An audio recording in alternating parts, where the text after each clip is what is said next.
오늘 본문은 한 책 때문에 굉장히 유명해진 본문이지요. 야베스의 기도라는 책입니다. 한국 교회에 그야말로 기도의 열풍을 불러왔던 책입니다. 이 책을 읽고 많은 분들이 도전받았어요. 하나님, 야베스라는 사람이 하나님께 복을 구하는 기도를 해서 복을 받았답니다. 나에게도 그 복을 허락하여 주옵소서. 많은 분들이 그런 기도를 했습니다. 또한 반론도 만만치 않았습니다. 이 책이 한국교회 성도들을 기복주의 신앙에 몰들게 한다. 아주 잘못된 책이다. 한쪽에서는 하나님 도전받고 하나님 나도 복 주세요 기도하고, 한쪽에서는 기복주의 신앙에 빠져서는 안 됩니다 하고, 뭐가 맞을까요? 언제나 중요한 건 우리들의 생각이 아닙니다. 우리들의 생각이 아니라 하나님이 어떻게 생각하시느냐가 중요한 거예요. 야베스가 그런 기도를 드렸다가 아니라 그런 기도에 하나님께서 어떤 반응을 보이셨느냐, 이게 중요한 거예요. 오늘 본문은 분명히 이렇게 말씀합니다. 10절 끝에 보면 시작, 하나님이 그가 구하는 것을 허락하셨. 하나님이 응답하셨대요. 그 기도를 들어주셨대요. 하나님이 들어주셨는데 이 앞에서 기복주의가 어떻고 뭐가 어떻고, 우리들이 너무 오버하는 거 아닌가? 우리 신앙인들이 항상 믿어야 될 것은 우리 하나님은 어떤 분이다? 복 주시기를 원하시는 분이시다. 아담을 창조하신 후에 우리 하나님 보세요. 하나님이 그들에게 복을 주시며 이르시되, 노아와 그의 가족들을 홍수에서 구원하신 후에 우리 하나님 어떻게 하셔요? 하나님이 노아와 그 아들들에게 복을 주시며 그들에게 이르시되, 하나님이 아브라함을 부르신 후에 뭐라고 하셨어요? 내가 너로 큰 민족을 이루고 내게 복을 주어 내 이름을 창대하게 하리니 너는 복이 될지라. 믿으시기 바랍니다. 우리 하나님은 복 주시기를 원하시는 하나님이십니다. 언젠가 어떤 책에 보니까 이런 글이 쓰여져 있어요. 요즘 성도들이 얼마나 대단한지 하나님보다 더 거룩하대요. 하나님보다 더 거룩해서 하나님은 우리에게 복 주시려고 하는데, 하나님, 난 영적인 사람이라 복은 필요 없습니다. 그리고 복을 구하는 기도를 안 한다는 거예요. 우스갯소리겠습니다마는 분명히 거기서 전하는 메시지가 있죠. 나는 복 필요 없어요, 이렇게 말하는 게 과연 영적인 걸까요? 진짜 영적인 건 무엇이냐면 하나님 뜻대로 사는 것이고 하나님이 하라는 대로 하는 것입니다. 하나님께서 우리에게 내가 너에게 복을 준다 말씀하신다면 나도 하나님의 복을 원해야 되는 거고, 그 복을 위해서 네가 간구해라 말씀하신다면 우리가 하나님께 복 받기를 구해야 되는 것입니다. 물론 우리가 하나님보다 세상의 복을 더 원해서는 안 됩니다. 하나님의 뜻보다도 내 소원이 이루어지기를 더 갈망해서는 안 돼요. 그런데 그런 것 정도는 이 밤에 나와 예배하시는 분들이라면 다 알고 있어요. 언제라도 하나님 뜻보다 내 뜻이 우선해서는 안 된다. 하나님의 소원보다도 내가 복받기를 먼저 원해서는 안 된다. 그 정도는 우리 다 알고 있어요. 그러니 그 하나님 뜻 안에서 하나님께 복을 구하는 기도를 두려워하지 말라 이거예요. 담대하게 하시라 이거예요. 또 하나, 우리가 만일 하나님의 뜻에 어긋나는 기도 할 수 있잖아요. 저도 마찬가지고 누구라도 그런 기도 할 수 있잖아요. 우리 하나님을 띄엄띄엄 보지 마세요. 우상이 아니세요. 살아계신 하나님이세요. 무엇이 우리에게 필요하고 무엇이 우리에게 화가 되는지 너무나 냉철하게 판단하시고 아시는 하나님이세요. 그 하나님께서 걸러서 응답하십니다. 우리가 아무리 하나님 이거 해주세요 저거 해주세요라고 말한다고 해도 하나님 보시기에 나에게 필요 없으면, 하나님 보시기에 그게 나에게 해가 된다면 결코 내가 구한 대로 응답하시는 하나님이 아니세요. 나는 지혜가 부족해서 걸을 능력이 없지만, 그래서 이것저것 다 기도할 수밖에 없지만, 들으시는 하나님이 너무나 지혜로우셔서 내 기도를 걸러서 들어 응답하여 주시니 담대하게 구하는 거예요. 이것도 구하고 저것도 구하다 보면 우리 스스로에게 깨달음이 생겨요. 아, 하나님은 이런 기도는 응답하시고 이런 기도는 응답하지 않으시는구나. 하나님은 이런 기도를 하면 기뻐하시고 이런 기도는 기뻐하지 않으시는구나. 기도하지 않으면 알 수 없는 거예요. 그래서 다시 한번 말씀드립니다. 미리 거르지 마시고 담대하게 구하세요. 오늘 그 이야기 할 거예요. 하나님께 담대함으로 구함으로써 하나님께 복받은 사람 이야기 성경을 통해서 전해드리도록 하겠습니다. 이제 본문을 함께 살펴보겠는데, 이 본문에 나오는 인물 이 야베스입니다. 야베스인 야베스는 어떤 기도를 했고 또 어떻게 기도했는가, 또한 어떤 복을 받았는가를 보면서 우리는 어떤 기도를 어떻게 해야 되는가 한번 여기서 영적인 힌트를 얻어보자는 말이에요. 먼저 야베스에 대해서 알아보도록 하겠습니다. 야베스는 과연 어떤 사람인가? 오늘 9절에 이 야베스에 관한 설명이 나와요. 색칠해진 부분만 함께 읽겠습니다. 시작. 그의 형제보다 귀중한 자라. 따라하겠습니다. 귀중한 자라. 귀중한 자. 여기 쓰여져 있는 히브리 원어는 카베드입니다. 카베드. 오늘 제목 혹시 아세요? 야베스 뭐가 되다? 카베드가 되다. 카베드가 무슨 뜻이냐면 귀중한 자, 또 존귀한 자, 존경받는 자, 그게 카베드예요. 이 사람이 귀중히 여김받는 사람이었대요. 존중받는 사람, 존귀히 여김받는 사람, 존경받는 사람이었대요. 자, 여기까지 하고 잠깐 이제 이 역대기에서 이 부분, 이 야베스에 대한 이야기를 한번 생각해 보고자 하는데, 역대기를 보다 보면 참 이상합니다. 1장부터 8장까지 족보가 쭉 나열되어 있거든요. 아담부터 시작을 해서 유다 왕들의 족보까지가 이제 쭉 기록이 되어 있는 거예요. 족보다 보니 당연히 뭐가 나오겠습니까? 관계가 나와요. 누구의 아버지는 누구고, 누구의 할아버지는 누구고, 또 누구의 아들은 누구고, 누구의 손자는 누구고. 그래서 이런 식으로 어떤 이름이 딱 나오면 그 사람의 대략적인 그 가족 관계도를 우리가 알 수 있다, 그 말이에요. 그런데 야베스에는 그런 얘기가 없어요. 아버지가 누군지도 안 나오고 자식이 누군지도 안 나와요. 그냥 딱 생뚱맞게 야베스 얘기가 툭 나오더니 야베스는 이런 사람인데 그가 하나님께 이런 기도를 해서 응답을 받았다, 복을 받았다, 그런 얘기가 갑자기 튀어나와요. 잠깐 나왔다 또 없어져요. 다른 얘기하는 거예요. 왜 그럴까요? 왜 야베스에는 다른 설명이 안 붙을까요? 아버지가 누구고 이런 설명 왜 하나요? 따라서 하겠습니다. 설명이 필요 없는 사람. 야베스는 설명이 필요 없는 사람이었습니다. 왜? 이 당시에 사람들이 야베스라고 하면 다 알았거든요. 아, 야베스. 그래서 야베스에 대해서는 아버지가 누구고 뭐 할아버지가 누구고 자식이 누구고 설명이 필요 없었어요. 그냥 야베스 이름만 딱 나오면 아, 그 사람 하고 알았어요. 야베스가 누구냐? 유대 전승에 의하면 야베스는 대학자였습니다. 랍비 중에 랍비였어요.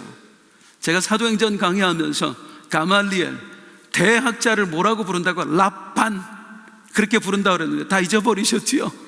네, 이 야베스가 랍반이었습니다. 랍비들의 랍비였어요. 전 이스라엘 그 유다의 백성들에게 엄청난 영향력을 끼친 사람이에요. 뭘 한 사람이었느냐면은 토라 연구회의 창시자였습니다. 바벨론 포로된 이스라엘 백성들, 저들에게 어떻게 신앙을 회복시켜 주실 것인가? 말씀밖에 없다. 그래서 서기관들이 모여서 이스라엘 백성들에게 말씀을 가르치는, 또 연구해서 가르치는, 그걸 조직하잖아요. 그 창시자가 바로 야베스였어요. 율법을 연구해서 유다의 백성들을 가르친 사람, 그리고 율법을 더 세밀하게 알게 하기 위해서 미드라시, 탈무드 같은 건 아시죠? 그 탈무드를 처음으로 만들어낸 사람, 그 사람이 바로 야베스였습니다. 그러니까 이스라엘 역사상 엄청난 영적인 영향력을 백성들에게 끼친 사람이 바로 야베스였어요. 그래서 이 야베스에게는 설명이 필요 없는 거, 이름만 들어도 야베스 라판, 야베스, 그런 거예요. 그러면 그런 사람의 이야기를 왜 이 역대기에서 기록해 놓았을까? 그게 중요한 거 아니겠어요? 아시다시피 이스라엘 백성, 이제 유다가 망하면서 바벨론의 포로로 잡혀갔습니다. 70년 동안 거기 살다가 이제 포로로 귀환하면서 예루살렘으로 돌아와요. 얼마나 기뻤던지, 70년 만에 돌아온 고향. 그때 그들이 불렀던 노래가 시편에 적혀 있습니다. 시작. 여호와께서 시온의 포로를 돌려보실 때에 우리는 꿈꾸는 것, 이게 꿈이야 생시야. 우리가 다시 고향 땅을 밟다니 이게 꿈이야 생시. 사실 돌아오기 전에 이들은 이미 소식을 들었어요. 예루살렘이 황폐해졌다고, 성전도 다 불타서 없어졌고 성벽도 다 무너졌다고. 그런데 사람이요, 그럴 거다라고 생각하는 거하고 실제로 그렇게 된 장면을 보는 거하고는 다르잖아요. 왔는데 마음이 완전히 무너져 내리는 거예요. 어쩌다가 우리나라가 이렇게 됐나, 하나님의 성전이 이 모양이 됐나. 그래도 그들 절망하지 않았습니다. 올 때부터 사명을 안고 왔거든요. 그 성전을 재건하자, 성벽을 재건하자, 이 사명 품고 왔단 말이에요. 하나님, 우리에게 맡겨주신 사명 우리가 감당해 보겠습니다. 자기 집을 짓기 전에 성전 짓는 것부터 했던 사람이 포로 귀환한 사람들이에요. 그런데 그 일을 마귀가 그냥 두겠습니까? 지난주도 말씀드렸습니다. 끊임없이 마귀는 하나님의 일을 방해한다고요. 얼마나 이 성전 재건하는 걸 방해를 하고 이 사람 저 사람을 이용을 해서 방해를 하는지 결국에는 중단되고 말았어요. 여기서 무너지는 거예요. 다 포기하고 하나님의 성전 하나 짓겠다고 왔는데 그것마저 못하게 됐고, 내 살림살이 얼마나 피폐한지 바벨론에 있을 때보다 훨씬 가난한 거예요. 이럴 거면 내가 바벨론을 왜 떠났나? 그냥 그곳에 살면서 신앙생활 열심히 하면 될 것을 내가 뭘 보겠다고 여기까지 와서 이렇게 비참해졌나? 완전히 절망의 상태. 이 절망한 사람들에게 소망을 심어주기 위해서 쓰여진 책이 역대기서입니다. 여러분, 우리나라의 역사를 한번 돌아보십시오. 얼마나 많은 위기가 있었습니까? 지금보다 더 비참한 때도 있었습니다. 그런데 우리 하나님은 우리를 그냥 두시지 않았습니다. 언젠가 다윗 왕에게 하셨던 약속, 너의 후손의 왕위가 영원하리라. 하나님은 그 약속을 충실히 지켜주셨고 수많은 위기 속에서 우리를 건져내 주셨습니다. 죽을 뻔했던 이 나라의 민족 수없이 다시 되살려 주셨습니다. 그러니 여러분, 그 하나님 믿고 다시 힘을 내십시오. 다시 용기를 내서 일어나십시오. 주의 일 한번 해보십시다. 그 말을 하려고 쓰여진 역사책이 역대기서다, 그 말이에요. 그러니까 역대기서의 목적은 어떻게 하면 이 절망한 사람들에게 용기를 줄까? 그래서 역대기서의 저자는, 학자들은 에스라 선지자가 썼다고 그래요. 에스라 선지자는 이 족보 사이에 그 당시 유다의 백성들이라면 누구나 알고 있던 대학자, 야베스의 이야기를 살짝 끼워 넣는 거예요. 여러분, 야베스 아시죠? 그 존귀한 사람이야. 우리 모두가 존경하는 사람이야. 그 사람이 어쩌다 이렇게 됐을까요? 그 사람이 원래 어떤 사람인 줄 아세요? 그런데 그에게 하나님이 얼마나 큰 복을 허락하셨는지 아세요? 그걸 알려주기 위해 쓴 책이 역대기서고, 그걸 도전을 주기 위해서, 소망을 주기 위해서 하는 이야기가 이 야베스의 이야기인 거예요. 자, 그러면은 이 야베스가 카베드가 되었다. 존귀한 사람이 되었대요. 귀중히 여김받는 사람이 되었대요. 존경받는 사람이 되었대요. 본래 어떤 사람이었을까요? 자, 이 야베스가 본래 어떤 사람이었는지를 설명을 하는데, 야베스 이름의 뜻이 뭐냐면, 따라하겠습니다. 고통, 슬픔, 눈물. 그런 뜻이에요. 아니, 어떤 부모가 자기 자식 이름을 지으면서 고통아, 슬픔아 그렇게 짓겠어요? 이유가 있습니다. 이름을 그렇게 지은 이유가. 9절 한번 볼게요. 자, 색칠의 부분만 시작. 그의 어머니가 이름하여 이르되,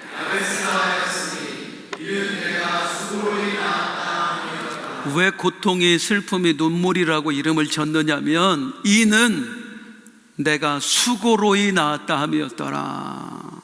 수고로이, 힘들게, 고통 중에 낳았다, 슬픔 중에 낳았다. 학자들은 이 야베스를 유복자로 봅니다. 야베스를 엄마가 임신했을 때, 뱃속에 있을 때 아버지가 돌아가신 거예요. 그래서 태어났을 때 야베스에게는 아버지가 없었습니다. 이스라엘에서, 고대 이스라엘에서 남편이 없는 과부로 자녀를 키운다는 건 절대 불가능한 일이었습니다.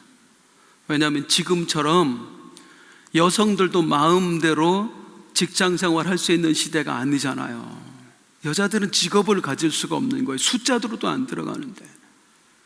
그러니 남편도 없이 무슨 수로 아이를 키우겠느냐고요.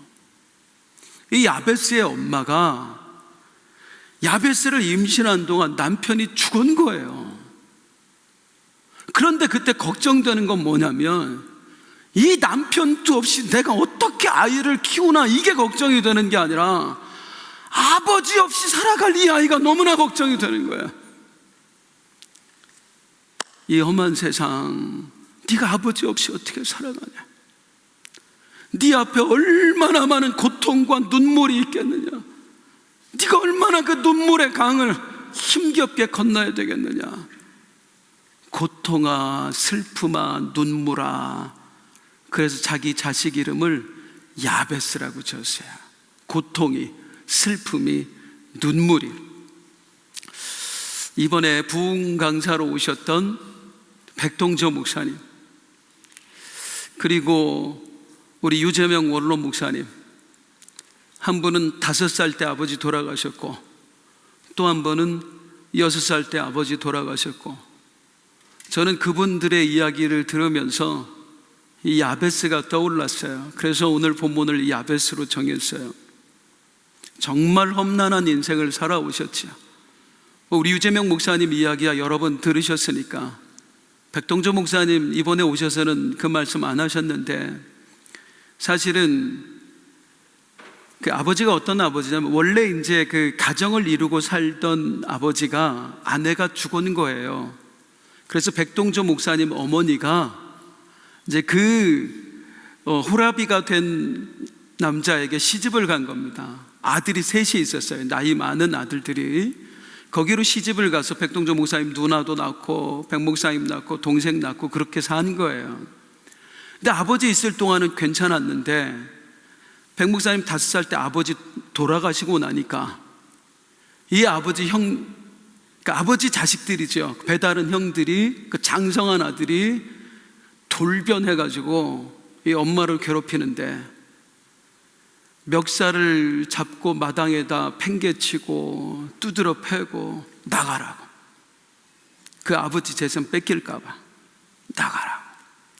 이제 그 속에서 살아오신 분들이 백 목사님 어머니고 또 백 목사님의 형제들인 거예요.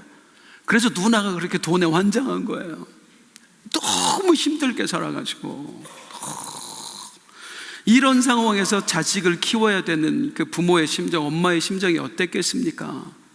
그러니까 그 엄마가 백 목사님을 봤을 때 딱 야베스였을 거예요. 고통아, 슬픔아, 눈물아. 그런 삶을 처음 태어날 때부터 시작했던 사람이 바로 야베스.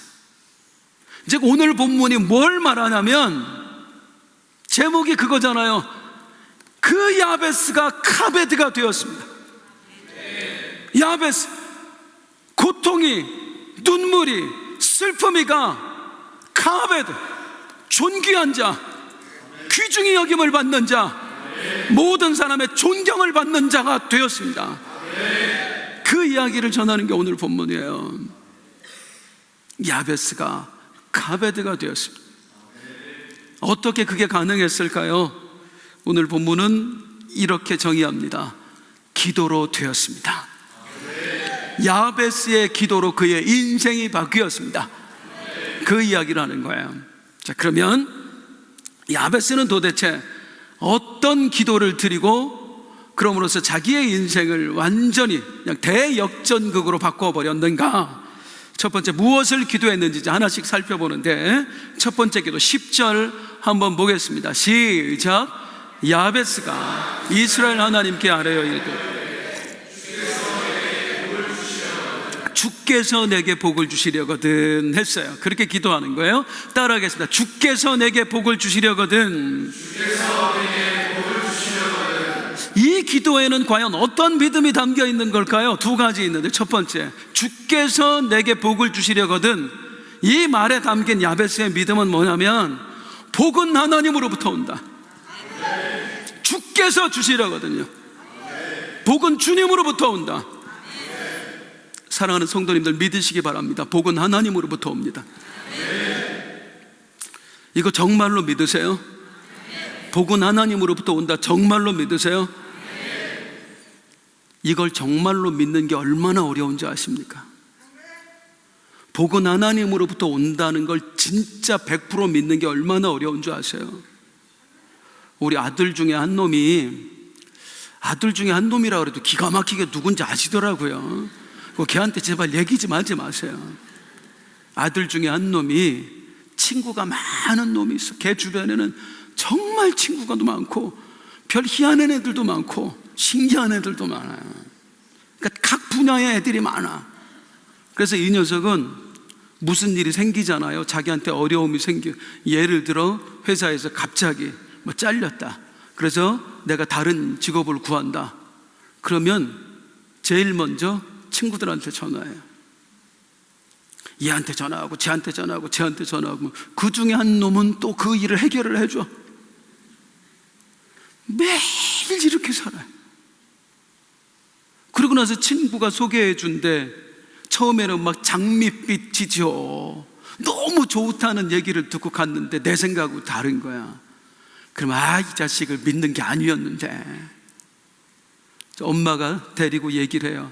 아들아, 네 길을 열어주실 분은 하나님밖에 없어. 친구 의지하지 말고 하나님께 기도해. 하나님께 맡겨. 그럼 얘가 뭐라고 그럴까요? 나도 알아. 그리고 또 그 짓을 해요. 무슨 일 생기면 하나님 찾는 게 아니라 친구한테 전화해요. 그럼 또 친구가 해결해줘. 그 엄마가 또 얘기해요. 아들아, 길은 하나님이 열어주시는 거야. 사람 의지하지 말고 하나님 앞에 기도해. 알았어. 또 아들아, 알았다고. 나도 하니까 제발 좀 그만 좀 하라고. 퀴즈. 아는 거예요? 모르는 거예요? 진짜로 알면 친구한테 전화 안 해요. 하나님한테 매달리지요. 복은 하나님으로부터 온다. 내가 진짜로 그걸 믿는 사람이냐 하는 건 뭐냐면, 어려움에 빠졌을 때 내 머릿속에 뭐가 제일 먼저 떠오르는가? 내가 힘든 일을 당했을 때 내가 가장 먼저 찾는 게 누구냐? 하나님부터 찾지 않고 사람부터 찾으면 우리는 진짜로 하나님 의지하는 거 아니에요. 기도는 하나님 앞에 해놓고 사람한테도 이것저것 부탁해서 야 문자 왔나, 전화 안 오나, 이번에는 안 도와줄까, 이것도 하나님 의지하는 거 아니에요. 진짜로 하나님을 의지하는 사람은 가장 먼저 하나님께 하려고, 끝까지 하나님께만 하려고, 문제가 해결될 때까지 하나님만 바라봅니다. 그런데 우리는요, 복은 하나님으로부터 온다 믿는데, 믿겠죠. 그런데 행동은 아니에요. 이걸 하나님이, 이 표현이 좀 죄송합니다만 하나님께 그냥 이해를 돕기 위해서 합니다. 내가 어떤 인간인지 우리 하나님이 귀신같이 아세요. 저놈이 진짜로 날 의지하는 게 아니구나 하고 응답을 유보하시는 거예요. 주께서 주시려거든. 복은 누구로부터 온다? 하나님으로부터 온다. 또 주께서 내게 복을 주시려거든, 이 말에 담긴 또 하나의 의미가 뭐냐면 복을 결정하시는 분이 하나님이시다, 그런 말이에요. 뭐 하시는 분이 하나님이시다? 따라할게요. 복을 결정하시는 분. 그 야베스가 뭐라고 기도하냐면 복을 주시옵소서라고 하지 않습니다. 주시려거든 하고 기도합니다. 이게 무슨 말이에요? 의심을 했다는 얘기가 아니라 하나님, 내가 복 달라고 기도하지만 복을 주고 안 주고는 당신이 결정하옵소서. 이게 진짜 복은, 이게 진짜 하나님을 하나님으로 믿는 거예요. 나는 사실 이렇게 되기를 원합니다. 그런데 하나님, 나의 원함대로 응답하지 마시고 결정은 하나님이 하십시오. 이 기도에 응답하실지 안 하실지 하나님이 결정하시고, 내가 원하는 대로 하실지 다른 방법으로 응답하실지 하나님이 결정하십시오. 사랑하는 성도님들, 우리 하나님은 우상이 아니세요. 사람의 손으로 만든 분이 아니라고요. 나는 스스로 있는 자 아니라 그분은 스스로 존재하시는 하나님이세요. 그래서 우리 하나님은 우상이 아니시기 때문에 비나이다 비나이다 한다고 해서 무조건 들으시는 분이 아니라고요. 그분이 주체가 되셔서 내가 기도할 때 내 기도를 면밀히 살펴보세요. 과연 이 기도를 들어주는 게 이 유호승이라는 놈에게 득이 되겠느냐, 실이 되겠는가? 이 기도를 들어주면 유호승이 더 영적으로 바른 사람이 되겠는가, 아니면 오히려 기고만장해서 더 망가지겠는가? 우리 하나님은 면밀히 살피세요. 우리도 그러잖아요. 자식이 돈 좀 주세요, 뭐 좀 해주세요 그러면 이게 자식한테 도움이 될까 안 될까 우리가 살피잖아요. 우리도 그런데 하물며 하나님이 그걸 안 살피시겠습니까? 그래서 하나님은 우리가 기도할 때 그 기도를 다 따져보세요. 그리고 나에게 가장 도움이 될 만한 방법으로 하나님이 응답해 주시는 겁니다. 그래서 지혜로운 사람은 기도할 때 뭐냐면 그 응답의 결정권을 하나님께 내어드리는 거예요. 주시옵소서, 주시옵소서, 주시옵소서. 물론 그렇게 계속 기도라도 마지막엔 주여, 예수님처럼 나의 원대로 마옵시고 하나님의 뜻대로 하여 주옵소서. 나에게 무엇이 가장 좋은 건지, 내 자식에게 어떤 게 가장 알맞은 건지 하나님이 아시니, 아니, 지혜로운 하나님께서, 전능하신 하나님께서 알아서 응답하여 주옵소서. 기도의 응답의 결정권을 하나님께 내어드리는 기도, 그게 주께서 나의 기도를 들어주시려거든입니다. 나에게 복을 주시려거든 하는 뜻이에요.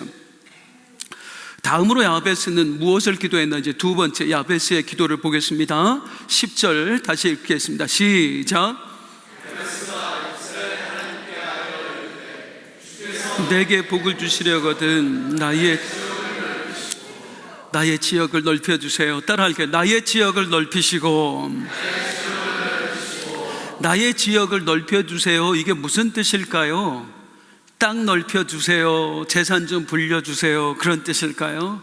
아니에요. 제가 몇 번 말씀드렸습니다마는 이스라엘 민족은 자기 마음대로 땅을 넓힐 수가 없어요.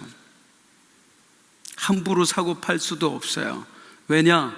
땅은 하나님이 주신 기업이거든요. 그 가문에 하나님이 기업으로 주셨어요. 그 가문의 보물 1호, 이게 기업이에요. 절대로 사고 팔 수도 없었어요. 그래서 만약에 다 하나님 땅이니까, 이 가나안은 하나님의 땅이기 때문에 내가 너희에게 빌려줬다 이거예요. 너희들 함부로 팔아서는 안 된다 이거예요. 그래서 너무 먹고 살 게 없어서 내가 누구한테 빚을 좀 줘야 돼. 돈을 꿔야 돼. 그래서 하는 수 없이 하나님으로부터 받은 땅, 이 기업을 저당 잡히고 내가 돈을 꾸었다. 희년이 되면 그 땅 반드시 돌려줘야 되고 돌려받았습니다. 그래서 이스라엘은 내 지경을 넓혀주세요, 내 지역을 넓혀주세요, 이게 땅 넓혀주세요, 그런 의미가 아니에요. 그럼 뭐겠어요? 따라할게요. 하나님, 내 영향력을 넓혀주세요. 내 영적인 영향력을 넓혀주세요. 그런 기도예요. 이 기도가 얼마나 대단한 기도냐면요, 성도님들, 이때 야베스가 어떤 상황이었다고요? 고통이, 슬픔이, 눈물이, 아버지 없이 태어나서 뻔합니다. 엄마와 함께 뭐하고 살았어요? 남의 밭에 가서 이삭 주워서 먹고 살았어요. 말이 좋아서 주워 먹었지 거짓골로 산 겁니다. 입에 풀칠할 수도 없는 상황. 교육도 제대로 못 받고 지원도 제대로 못 받고 그야말로 소망이 없는 사람이었어요. 그런데 그런 상황에서 야베스는 어떤 걸 기도하냐면, 하나님, 나 영향력을 끼치는 사람 되고 싶어요. 나 누군가에게 하나님을 전해주는 사람이고 싶고요. 누군가 영적으로 낙심했을 때 나 그 사람을 일으켜주는 사람이고 싶고요. 나 누군가가 소망을 잃어버렸을 때 그들에게 소망을 전해주는 사람이고 싶어요. 하나님, 나 이런 사람 되게 해주세요. 이 기도를 하나님이 들어주셔서 야베스, 고통이, 슬픔이, 눈물이를 하나님이 카베트, 존귀한 자, 귀중히 여김받는 자, 존경받는 자, 이스라엘의 대학자를 만들어 주십니다. 그리고 하여금 율법을 연구하게 하시고 미드라시, 탈무드를 쓰게 하셔서 온 백성들에게 영적인 선한 영향력을 끼치는 사람, 기도대로 된 줄로 믿습니다. 우리 학생들, 청년들 여기 계시면 소망하세요. 오늘 내 형편이 이것밖에 안 되고 부모의 지원이 이것밖에 안 되고 내가 두뇌가 너무나 떨어지는 것 같고 잘하는 것 없고, 그렇다고 해서 소망을 놓아버리는 게 아니라 내 인생을 책임질 수 있는 분은 하나님이다. 야베스를 카벳으로 바꿔두신 하나님, 나에게도 이 일이 일어나게 하여 주옵소서. 반드시 하나님이 역사하실 줄로 믿습니다. 야베스의 기도, 이제 마지막 기도 내용입니다. 10절 한번 보겠습니다. 시작. 주께서 내게 복을 주시려거든 나의 지역을 넓히시고 주의 손으로 나를 도우사 나로 환난을 벗어나, 주의 손으로 나를 도우사. 하나님, 나 좀 도와주세요. 나로 환난을 벗어나 내게 근심이 없게 하옵소서. 이 야베스 인생 좀 벗어나게 해주세요. 고통뿐인 인생, 슬픔뿐인 인생, 눈물만 가득한 인생, 하나님 나 여기서 좀 벗어나게 해주세요. 어떤 기도하는 거예요? 드디어 내 필요를 구하는 기도를 하는 겁니다. 육적인 필요를 하나님께 간구해요. 제발 하나님 도와주세요. 이 지옥 같은 삶에서 나 좀 벗어나게 해주세요 라고 기도하고 있는 거예요.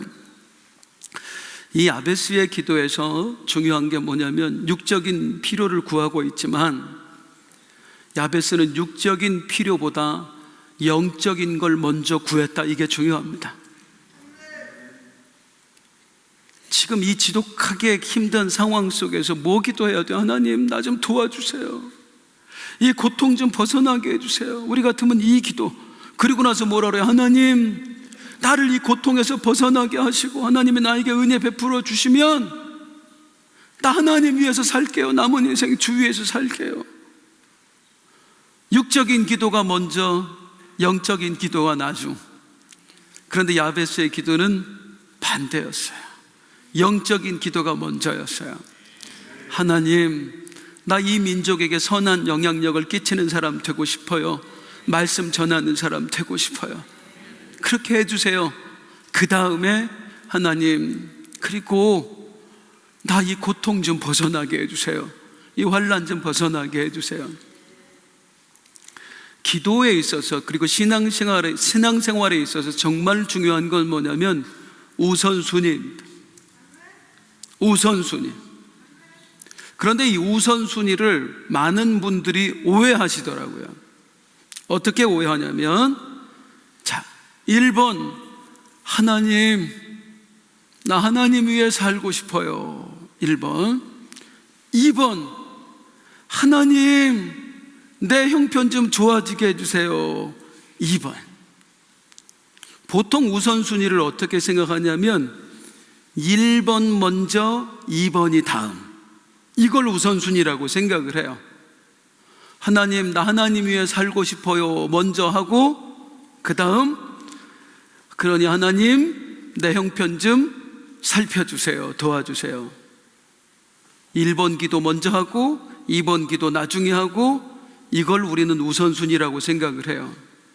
그런데 성경을 자세히 보면 정말 하나님을 향해 우선순위를 두고 사는 사람은 1번 먼저 이루어주시고 그 다음에 2번 이루어주세요, 이런 식으로 살지 않았어요. 그들은 어떻게 기도하고 어떤 마음으로 살았느냐면, 하나님 위해 살고 싶어요. 하나님, 내 형편 좀 돌봐주세요.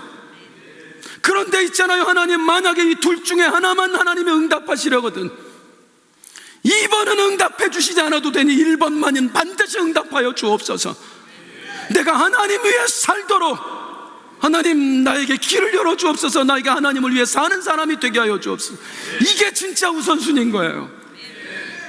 1번도 바라고 2번도 바라고, 어쩔 때는 속으로는 진짜 원하는 게 2번이면서 입술로만 1번을 원하고, 이게 우선순위가 아니라 진짜 우선순위는 뭐냐면, 하나님, 만약에 포기할 수 없다면, 하나밖에 선택할 수밖에 없다면 나는 주를 위한 것만 선택하겠습니다. 우리 하나님 어떤 하나님? 중심을 보시는 하나님. 우리의 얄팍한 수에 넘어가지 않으세요. 우리가 입술로 백날 하나님, 나 하나님 영광 위에 살고 싶어요, 그런 형편 좀 좋아지게 해주세요, 입술로 백날 우리가 그렇게 말해도 하나님은 우리의 입술의 소리에 속지 않으신다고. 내 내면에 진짜 뭐가 있는지, 네가 입술로는 날 위해 살고 싶다고 하지만 솔직히 진짜 네가 원하는 건 돈이구나, 이걸 하나님은 아세요. 우리 마음에 진짜로, 하나님, 만약에 선택해야 된다면 돈은 버리겠습니다, 나는 주를 선택하겠습니다, 이 마음이, 이 진짜 우선순위가 하나님 눈에 보일 때 하나님이 역사하시는 거예요. 야베스의 기도가 그런 기도였습니다. 주여, 나의 지역을 넓혀 주옵소서. 선한 영향력을 끼치는 사람, 이 민족을 살리는 사람이 되고 싶습니다. 그럼 어떻게 해요? 우리 마음에 욕심이 가득한데, 이게 아무리 주님, 나 주님 위해 살고 싶어요 해도 한쪽에 욕심이 숨어 있는데 어떻게 해요? 이거 어떻게 뿌리 뽑아요? 따라할게요. 주님이 하십니다. 그건 주님이 하십니다. 내 마음 내가 못해요. 그건 주님이 하세요. 어떻게 하시죠? 고난과 역경으로 뽑으시는 거예요. 그래서 응답이 늦는 겁니다. 물질부터 주면 내가 망가질 건 하나님이 너무 잘 아세요. 그래서 내가 진짜 우선순위가 제대로 만들어질 때까지, 영적인 게 우선순위인 사람이 될 때까지 고난과 역경으로 하나님이 작업하셔서 헛된 욕심을 뽑아내세요. 이만 하면 돈을 줘도 안 흔들리겠구나 할 때 하나님이 알아서 주실 겁니다. 그러니 하나님께 맡기고, 지혜로우신 하나님이시고 지혜롭게만 하시는 게 아니라 너무나 나를 사랑하시는 하나님이시다. 알아서 주시겠지. 가장 알맞은 때 주시겠지. 이렇게 믿고 하나님만 구하자고요. 영적인 것만 구하자고요. 그러면 주님이 반드시 응답하실 줄로 믿습니다. 우리에게 복이 임할 줄로 믿습니다. 마지막으로, 이건 짧습니다. 우리가 야베스의 기도에서 봐야 될 마지막 건 뭐냐면, 그는 어떻게 기도했는가입니다. 야베스는 어떻게 기도했을까요? 자, 10절 다시 한번 볼게요. 시작.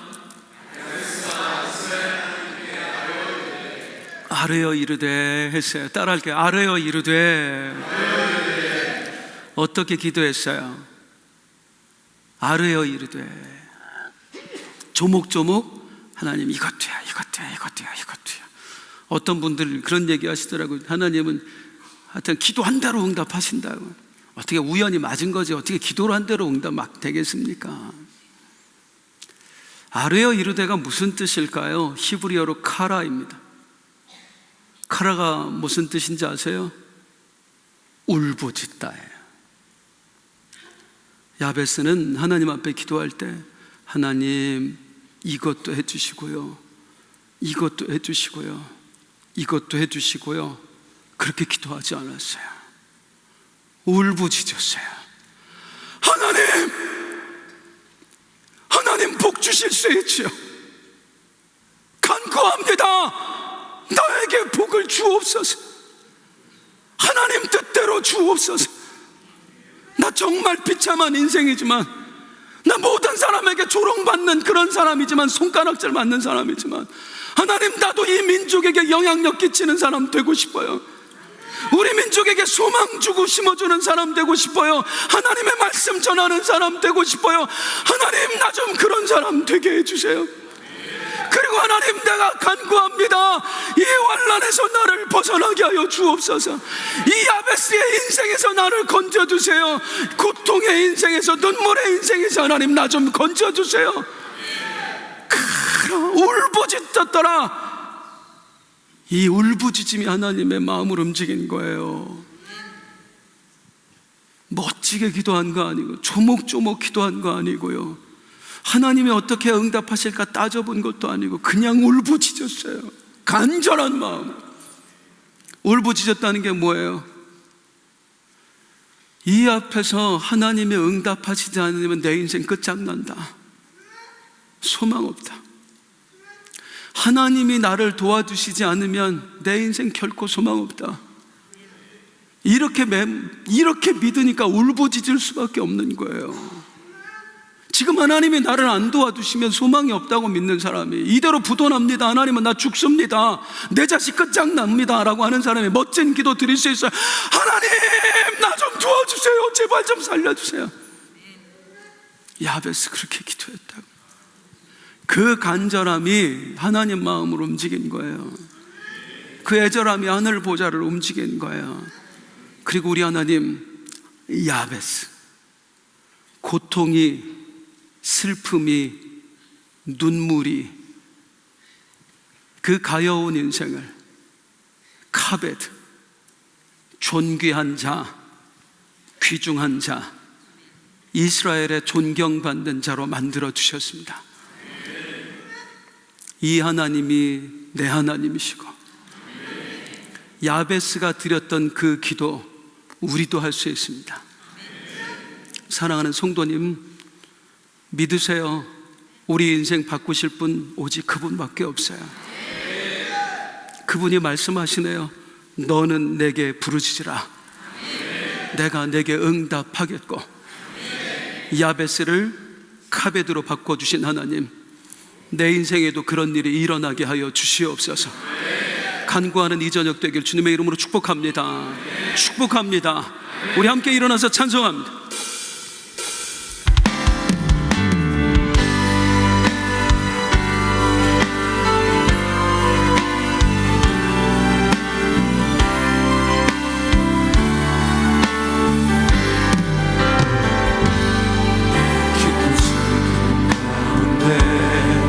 홀로만 와갈 때에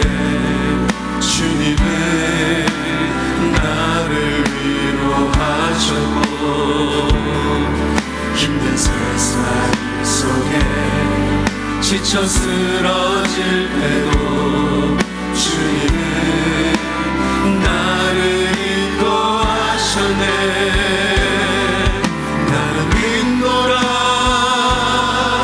하나님이 함께 하심을. 나를 믿노라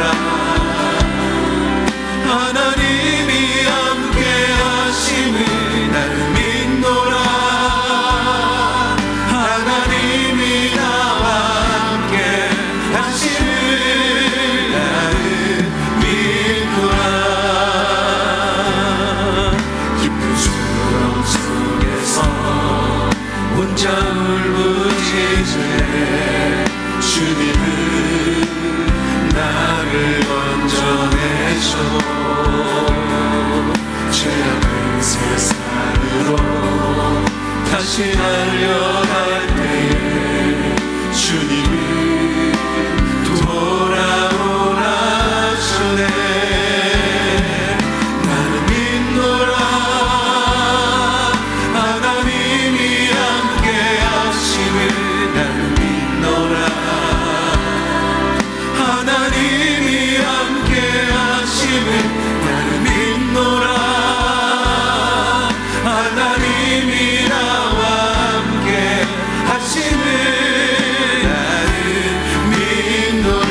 주세요. 하나님과 우리 하나님 함께하고 계십니다. 아멘.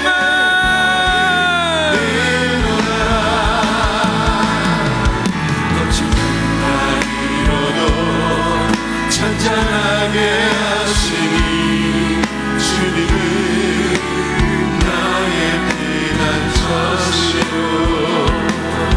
푸른 초장물가로 항상 인도하시니 주님은 나의 안식처로다. 나는 믿노라 하나님이 살아계심을.